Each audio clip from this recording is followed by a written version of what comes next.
வணக்கம். வள்ளுவரே, ஒரு நாட்டின் தலைவருக்கு உங்கள் காலத்தில்னா அரசர், இப்போ எங்கள் காலத்தில்னா பிரதமர், அந்த தலைவருக்கு இருக்க வேண்டிய இயல்புகள் என்னென்ன? இப்படி கேட்குறேனே, நாட்டின் தலைவருக்கான இலக்கணங்கள் என்னென்ன? அப்பனே, ஒரு அரசனுக்கு உங்கள் காலத்தில்னா நாட்டின் பிரதமருக்கு 4 பண்புகள் குறைவுபடாமல் இருக்கணும்.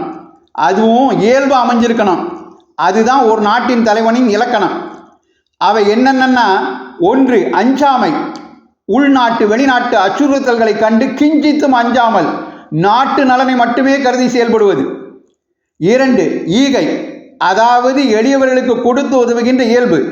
தன் குடும்ப மக்களிடமும் தேவைப்பட்ட பிற நாட்டு மக்களிடமும் இந்த ஈகை குணத்தை அவர் வெளிப்படுத்தி செயல்படுத்தணும். 3வது அறிவு, எந்த ஒரு விஷயத்தையும் கற்பூர மாதிரி புரிஞ்சுக்கிற அறிவு. 4வது ஊக்கம், சோர்வுனா என்னன்னே தெரியாத மாதிரி எப்பொழுதும் சுறுசுறுப்புடன் உத்வேகத்துடன் நாட்டுக்காக பணியாற்றுவது. இந்த 4ம் ஒரு அரசனுக்கு, நாட்டின் தலைவனுக்கு இயல்பாக குறைவின்றி அமைஞ்சிருக்கணும். இதைத்தான் அஞ்சாமை, ஈகை, அறிவு, ஊக்கம் இந்நான்கும் எஞ்சாமை வேந்தற்கு இயல்புன இறைமாட்சி அதிகாரத்தில் 382வது குறளா சொல்லி வச்சேன்.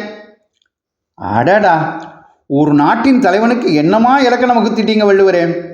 அஞ்சாமை, ஈகை, அறிவு, ஊக்கம் இந்நான்கும் எஞ்சாமை வேந்தற்கு இயல்பு. நீங்கள் சொன்ன அஞ்சாமை, ஈகை, அறிவு, ஊக்கம் இதையெல்லாம் ஒரு நாட்டின் தலைவனுக்கு இருக்க வேண்டிய இந்த 4 இயல்புகளையும் எங்கள் பாரத பிரதமருக்கு பொருத்தி பார்க்குறேன். பாகிஸ்தானின் பகல்காம் வன்முறை வம்பு போராகட்டும், அமெரிக்காவின் வர்த்தக போராட்டம், மனிதர் அசரமாட்டேங்கிறாரு. ஈகை, குடிமக்களுக்கும் தாய்மார்களுக்கும் விவசாயிகளுக்கும் எவ்வளவோ நலத்திட்டங்களை செயல்படுத்துகிறாரு. கொரோனா காலத்தில் ஏழை மக்களுக்கு இலவசமாக உணவுப் பொருள் கொடுத்தது இன்னும் அவர் நிறுத்தலை. எத்தனையோ வெளிநாடுகளுக்கு தடுப்பூசி மருந்து இலவசமாக கொடுத்து உதவினார். உலகமே ஒரு குடும்பமாக என்னும் பாரத பண்பாட்டின் வெளிப்பாடு அல்லவா அது. 3வது அறிவு, மனிதர் எந்த ஒரு விஷயத்தையும் கற்பூர மாதிரி கப்புன்னு பிடிச்சுக்கிறாரு. திருக்குறளில் இருந்து செயற்கை நுண்ணறிவு வரை சகல விஷயங்களையும் உள்வாங்கிட்டு பேசுகிறாரு.